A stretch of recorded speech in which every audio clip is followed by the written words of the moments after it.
Pourquoi imagine-t-on presque toujours une mère comme une femme douce, protectrice, prête à tout sacrifier pour ses enfants? Avant tout, il faut savoir que cette image, elle ne vient pas de nulle part et elle a été façonnée pendant des siècles, notamment à travers l'histoire de l'art. Aujourd'hui, dans cet article, on va s'intéresser à comment cette idéal est née et comment de plus en plus d'artistes essayent de déconstruire cette image. L'idée de cette vidéo elle m'est venue en visitant l'exposition Bonne Mère au Mucem à Marseille. Je me suis rendu compte que depuis des milliers d'années, les artistes ne représentent pas seulement la mère, mais participent aussi à fabriquer l'image de ce que devrait être une bonne mère. Tout commence dès les premières civilisations avec les déesses de fertilité. Elles incarnent la vie, les récoltes, l'abondance.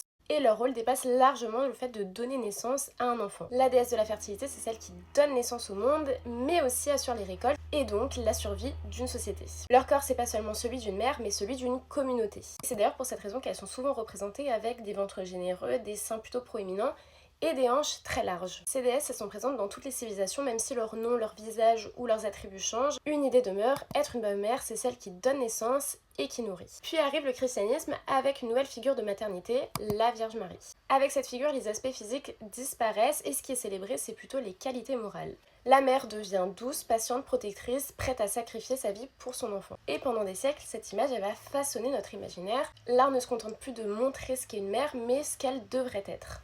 Et cette image, elle s'est construite dans les moindres détails. Par exemple, j'ai appris dans cette exposition que la grenade, souvent représentée avec la Vierge Marie, c'est pas un simple fruit. Avec toutes ces centaines de petites graines, elle symbolise l'abondance et la fertilité. À partir du XVIIIe siècle, la figure maternelle quitte peu à peu le domaine du sacré, notamment sous l'influence des idées de Rousseau pour lequel la mère, c'est aussi une figure d'éducation et d'affection. Je pense notamment à des artistes comme Chardin qui représentent désormais des scènes beaucoup plus intimes. Au XIXe siècle, cette évolution continue. Cézanne, par exemple, représente le lien de tendresse entre la mère et l'enfant. La maternité reste idéalisée, mais elle devient de plus en plus quotidienne. Et c'est vraiment l'art moderne qui fissure ce modèle. Les artistes ne montrent plus seulement des mères, ils représentent des femmes avec leur corps, leurs émotions, leurs contradictions. Paula Modersohn-Becker est l'une des premières à représenter des femmes enceintes sans idéalisation, des corps lourds, fatigués, très loin du modèle de la Vierge parfaite. Et puis il y a Frida Kahlo qui peint Henry Ford Hospital après une fausse couche. C'est un autoportrait qui est hyper puissant, il faut se dire qu'à l'époque c'était presque impensable de peindre la perte d'un enfant. C'est justement ce basculement que raconte l'exposition Bonne Mère dont je vous parlais au début de la vidéo. C'est une expo qui quitte les mythes pour parler de la femme réelle. Ce que j'ai trouvé le plus intéressant dans cette exposition, c'est le contraste entre ce qu'on attend d'une bonne mère et les œuvres d'artistes contemporaines qui montrent justement tout ce qui est resté hors du cadre. Si t'es à Marseille cet été, je te conseille vraiment d'aller faire un tour dans cette exposition et je te dis à très vite pour un prochain Art Talk.